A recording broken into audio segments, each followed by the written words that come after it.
Hi, and welcome to Books in Action. My name is Larry Petraccaro, and my co-host this evening is Melissa Kopecky, who is the director of the South Orange Public Library. And our guest tonight, who the two of us are planning on picking on, is Michael Pucci. Michael is a reference librarian at the South Orange Public Library and is also head of collections. And we thought what we'd talk about tonight would be a little bit about the notable books of the last year, what makes a notable book and things of that nature. But before we get started on that, I have a question for you, Michael. What, as head of collections, what does that entail? Well, there's been a lot of talk about what we do as librarians in the 21st century, technological innovations, one-on-one help, etc. But at the end of the day, what I end what a good chunk of my time is doing is developing the collection, which means keeping up with trends in literature, what's popular, what's maybe not as popular but still important to a collection, different subjects that are coming up year to year, of course, requests that patrons have put in. And I like to think of a collection as if somebody were to just walk in off the street who wasn't familiar with literature and scan our new shelves, they would get a pretty good sense of what is going on, like what people are talking about, who the popular authors are. And so when I try to build order a monthly book order, I take into account what the patrons want, what the library should have as important books, award winners, etc. And then I get to have a little fun and see what's out there that maybe is beyond, isn't so obvious, so that our collection is unique to any other libraries that you walk into. Well, do you take, and I'm going to also ask you, Melissa, if you want to jump into it, because Melissa knows more about books than I do. Do you take into account the character of South Orange when you do these collections, and how, as a second portion to that, how do you assess trends? Is there, you mentioned technology, is there like a digital way you can check on trends, or how? Well, some of it's traditional methods. There are trade magazines, blogs, all devoted to books, so I keep up with those. But I'm also a literature lover, and so I just sort of have I try to have my finger on the pulse of what's happening that maybe a magazine isn't covering. As far as South Orange, our collection should be as specific to South Orange as it can be. And someone going to Maplewood would have a Maplewood-centric library, maybe more towards the nonfiction side than fiction. But just as an example, we have one book here by a local author who lives, I believe, in Maplewood, but we've had her at South Orange many times. And so that's a book we definitely want in our collection. Mm-hmm. So you do try to keep local authors in the collection, both? Is that right? Yes, and collections, I'm just going to put in here, are wider than just the books on the shelves, of course. So some of it is decisions about what kind of formats for, say, literature might be, and those are things that would change with technology or whatever, although I don't think anybody is going to ever supplant the original book, but it's nice to have other formats that are much more easily accessible, by certain people or at certain times.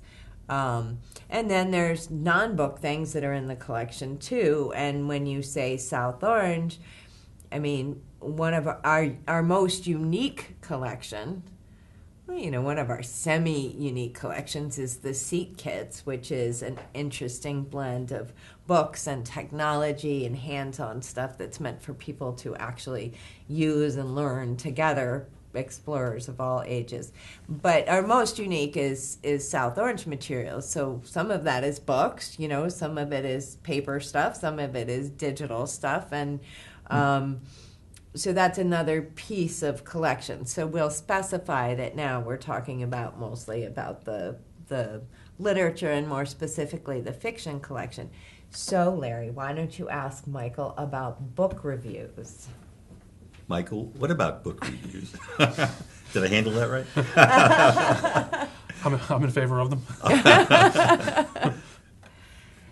Michael is a book reviewer for one of the big journals that libraries rely on for really good reviews of books, because obviously collection development librarians don't have time to read all the books, much as it would salivate over that possibility. But so yes, and Michael actually got Reviewer of the Year in a category Really? a year ago. That's great. So, Well, so well, he so sees it from both ends. But along those lines, then, when you do review a book, do you look for certain things? Is there like a format, or is it an emotional response you get when you review a book, or is it a more technical response where you might look for, I don't know, whatever you look for? For something like Library Journal, which is a trade magazine, Yeah. they have a specific format which you can be creative within. But its ultimate goal is for librarians: is this, which libraries will this appeal to? Which audiences, in terms of budgets? A library with a huge budget, sure, but if you have a more limited budget, is this something you're going to want to use your money on? So it can get kind of specific that way. Whereas I've written reviews for other publications and just for myself, which are a little more wide-ranging, and this is more the emotional connection I talk about. I use I a lot more. Okay. I bring in things from my life and how, an experience I had with a book relates to me. But for something like Library Journal, it's much more contained.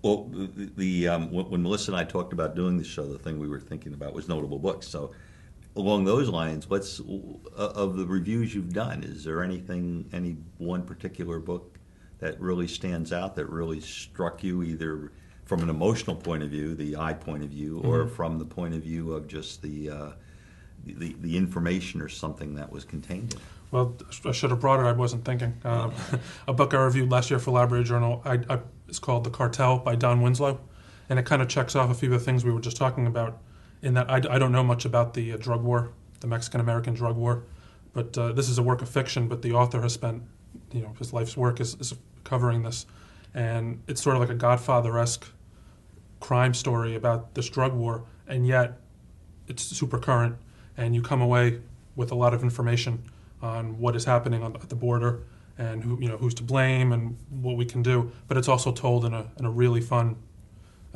thrilling package.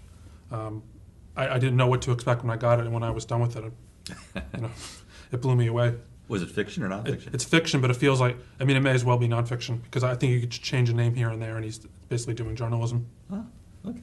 Well, here we go again, Melissa. I keep asking all the questions. I'm sorry, but let me ask both of you a question, if I may. How do you define a notable book, and how do you define a notable book? Let's start with you, Michael. Yeah. A notable book for myself or for librarians? Well, both. I mean, I guess yourself. that's interesting. For myself. Let's start with you. Maybe other people have ways of doing this, but I feel like a hum when I'm reading. If I'm connecting with an author, it goes beyond. I've taken English courses when things are written well, or themes or whatever. But when I'm clicking with a book, it almost goes beyond that, and I feel like a hum with the author, like a click in a way. And I'm almost willing to overlook any faults the book has, technical faults, because it really hits me. And I think some of the books up here did that for me. I could spend hours deconstructing it and saying, well, this worked, but this didn't. But I just don't want to, because the book really works well. So personally, that's what I'm waiting for, that moment when everything just kind of, the author's voice and mine kind of converge. And sometimes that takes a little time, but in these cases, I click with him pretty much immediately. And how about you, Melissa? Well, see, I was thinking about that, and I was driving over here, and I was cold in the car, and I put on my gloves, which I would guess I bought at a church sale somewhere. And I realized I had 2 right gloves. Okay. But I was cold. So I said, well, what can you do? Because it really, a right glove, except for those little knit, one size fits all, doesn't fit on the other hand. So I had to turn it inside out. And then I had at least 2 warm hands. But I thought, this is what I like a book to do, to make you stop and think about something you never thought before, because I really never thought. I've worn plenty of gloves. I've never thought about how they're made, and that nice ones actually have it shaped out for your finger, so you got a lot more seams when you turn it inside out. I like a book that does that, and I have to say I read a lot of YA. I read a lot of children's stuff. My favorite books are picture books. I read more nonfiction in adults than I read fiction, but when I want something really interesting to read, I don't accidentally pick up something like this that makes me think. I usually ask Michael, okay, Michael, give me a book. I feel like reading something that'll make me think. of something in a different way. So to me, that's a notable book. Okay, so for you, it's sort of an intellectual challenge, and for you, it's sort of an emotional connection. There's a lot of books that get published every year, and I mean, just to get published is an achievement, but then to be notable on top of that, for me, there has to be something a little more, a little extra. Okay. Now, do any is there, for you then? I guess if we're talking about, because I guess in any case, a notable book has a certain personal aspect to it, right? Whether it's me or you, Michael, or you, Melissa. Do in your case, is there any category that has more notable books? I mean, is it like for you nonfiction, fiction, biography, and for you young adults? Picture books. Fiction. Is that right? Okay. Well, adult fiction is mainly what I read. Okay. But I do read about nonfiction and young adult, but I guess my line of interest is fiction. Okay. But truly, as professionals, we need to have a sense of what's notable in all of them. Not that we've read it all. Right. I think some people have, do you find this, have this sense that we spend time in our working day reading?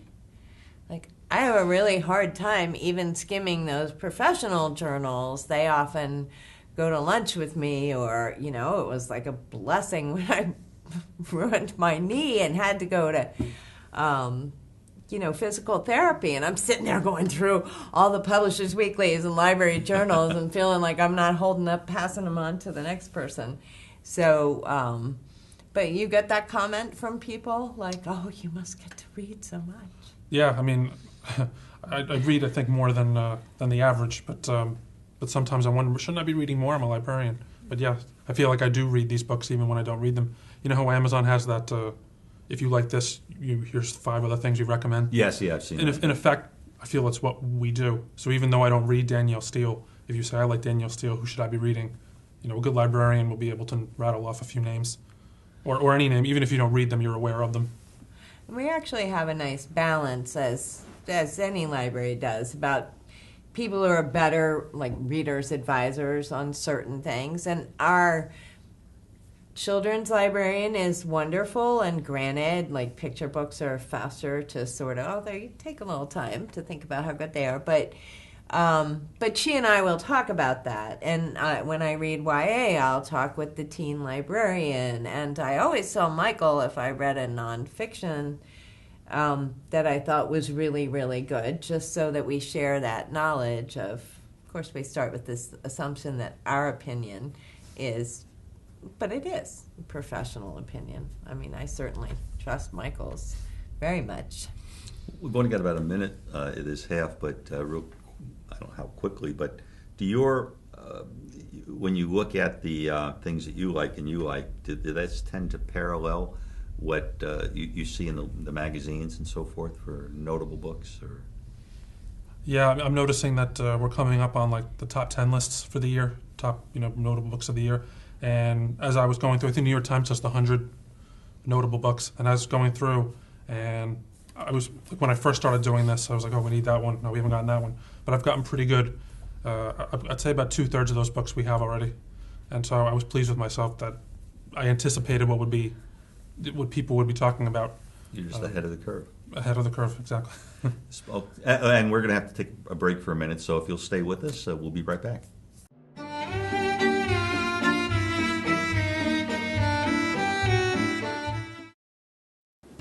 After 17 years working as a mason, Mike was laid off. I met him when he came into the library looking for help. He found a job opening, but the application was only online. Mike said he'd spent his entire life around tools, but had never used a computer. I showed him how, and he ended up applying for numerous jobs online. I saw Mike the other day. His new computer skills paid off. He's working again. New Jersey libraries are transforming lives. Tell us your story. Welcome back to Books in Action. This is Larry Petraccaro with Melissa Kopecky, and we're talking to Michael Pucci, who is the reference librarian at South Orange Public Library and the head of collections. And what we wanted to talk about was notable books. We got a little kind of sidetracked during the first half of the show, but what are some of the notable books for 2016 that you've come across, Michael? Well, one favorite that I just read recently and found endlessly charming. There's a book called Mr. Monkey by Francine Prose. She's written many books, but this is the first one of hers that I've read. And Melissa, maybe you'll like this book. It's about an off Broadway production of a children's play based on something like Curious George. That doesn't go that well. It's cheap. The actors aren't quite there. There's a 12-year-old playing the monkey who's a bit hormonal. And so each chapter takes the perspective of different people connected to the musical. So the first one is the actress who should be doing Hamlet in the park, but is now stuck in this play. There's a chapter about the 12-year-old boy. There's a chapter about the grandfather of a young boy who, like the major plot twist in this book is during the play, during a silent moment, he shouts out, "Is this supposed to be interesting?" And it throws everyone off, so he gets a chapter. The author of the book, who the musical is based on, gets a chapter. And so it's sort of this kaleidoscopic look at a children's musical, and very empathetic, but humorous as well. Sounds fun. Is it an adult book, or is it? It's an adult book, but I think a younger audience would appreciate it as well. What else? What are some of the other ones that you've found? Well, this one is by the local author I was mentioning before, Pamela Ahrens. Ahrens. She's spoken at our library in Maplewood as well. This, I think, is her third novel called 11 Hours, and I've read her other two, and this one I think is her best. It's about a woman pregnancy, and most of it takes place in those 11 hours when she's giving birth. It's really between her and the woman who is guiding her to the birth, and they get into their backstories. But as a man, obviously, I and I'm not a father, so I've not been in that situation. So this was a very visceral look at that experience. Was there anything autobiographical about it? Do you know, or? That I don't. To her, you mean? To Pamela. That I couldn't say. I'm sure she must have drawn something from her experience as a mother, because it feels very strongly felt. But Okay. I don't know if the details line up with her life. Would it appeal mostly to women, or do you think it would appeal to men? Or I have a feeling people look at this cover and hear the basic summary and think, if I'm a guy, not for me. This is women's fiction or chick lit or whatever. But it really isn't. Good literature should appeal to everyone, and this I got a lot out of it, even as someone who was not been around this and is not going to have to deal with it personally. you're in no danger of giving birth? Yes. Okay. Okay, and then what else have we got? Now, this is the fiction genre, right? Yes. We're talking about adult fiction, okay. Everything I have here. Well, this one is not nonfiction. There's a little. This is a cute book that just came out called Sad Animal Facts, and it's like a little graphic novel, I suppose. But it's true that if you want to open to a random page, Melissa, true facts about animals, and then a little funny joke on the bottom picture. You're going to find a good one. Koalas are only social for 15 minutes a day. Then the koala says, "This is a really fun party, but I have to leave immediately." So it's a cute coffee table book, and I just came across it last week, and my wife and I were chuckling over it. Okay. And that's part of our collection. Yes. In South Orange. Yes, everything here we have at the library. Okay. And you see there's a couple other on the table. Sure, this one is not strictly from 2016. However, this is the first book of a trilogy that I believe ended this year, so I'm counting it. The author is Jane Smiley, who's written a bunch of books, and this one is part Yeah, of a bunch of. bunch, How many? quite a few. Endless. She's won a Pulitzer Prize for 1,000 Acres, but this one is the first book of a 3-book series called the 100 Years Trilogy, and it's an attempt to cover American history through fiction over the last 100 years. It actually starts, I think, in 1921 or so it actually projects a few years into the future. So she kind of speculates what could happen, though I don't think she speculated about last month's events. But anyway, each chapter takes a year. So it goes year by year, and it starts very simply with this family, the Langdon family, and then obviously as their family tree grows, by the third book, there's dozens of characters, but she does such a good job of portraying them that I didn't have a hard time keeping track of them. And in the third book, you should see the family tree chart is almost too much to look at, but she handles it quite well. And then by the end of it, she's covered pretty much every major event, how it affects this family. So would this be considered historical fiction, or? Yes, it doesn't feel that way because I guess it's happening now. But certainly the early parts, when it goes through the Depression, World War II, it goes every major American event gets filtered through this family somehow. So Yes, it is historical fiction, but it doesn't feel like it.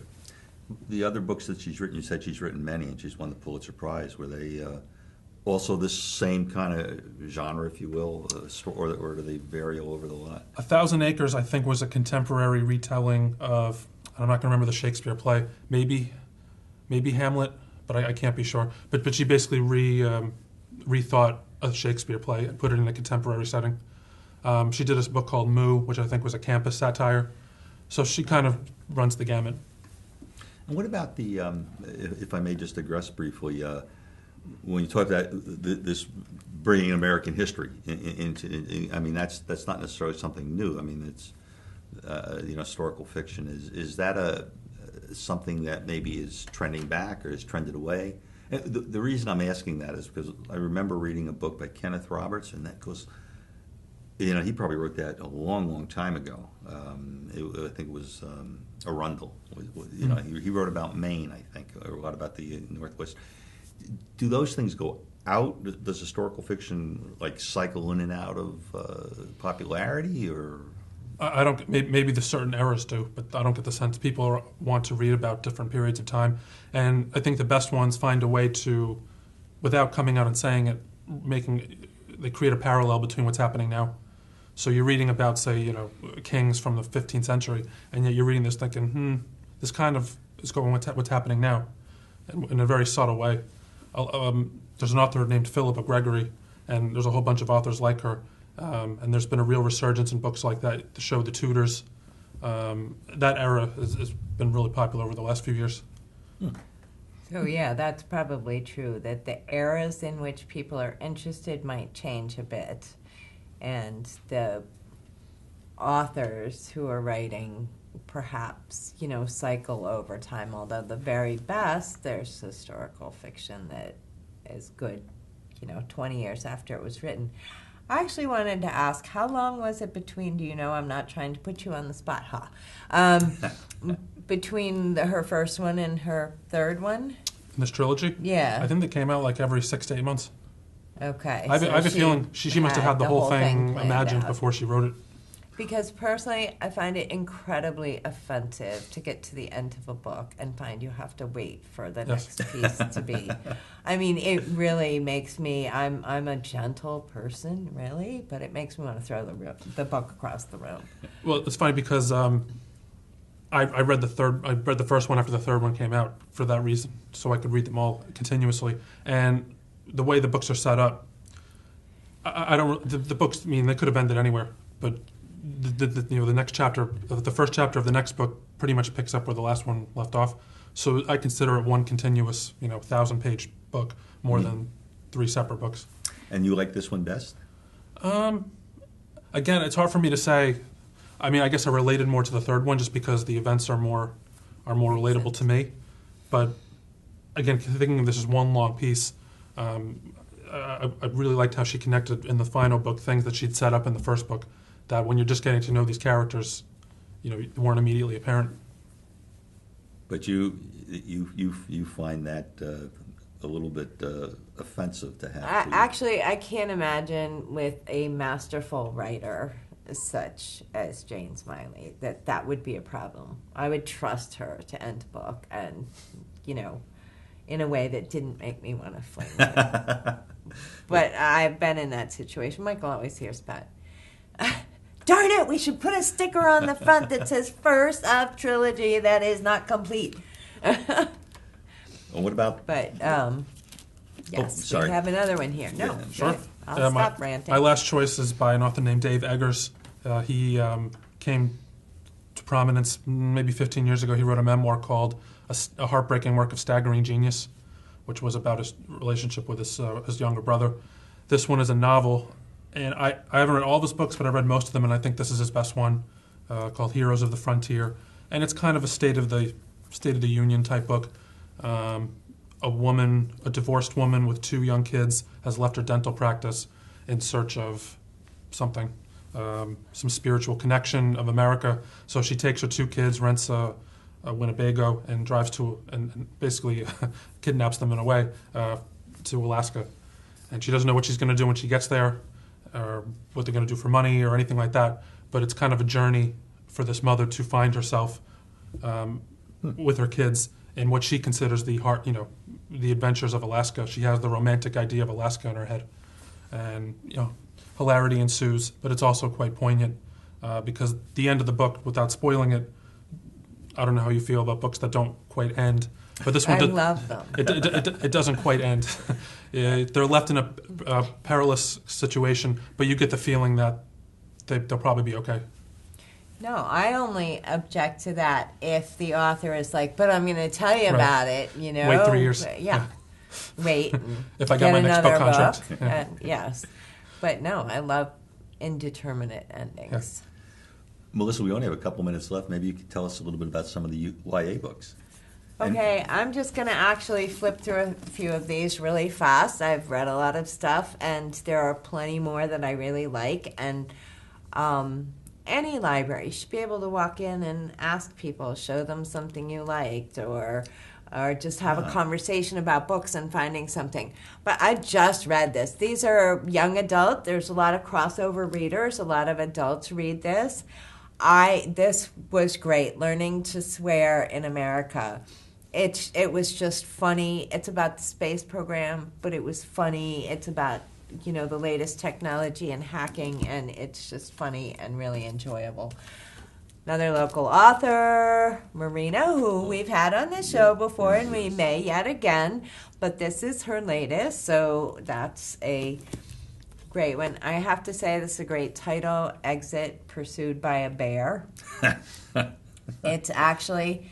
It sounds funny. It's a book about a young woman who was raped.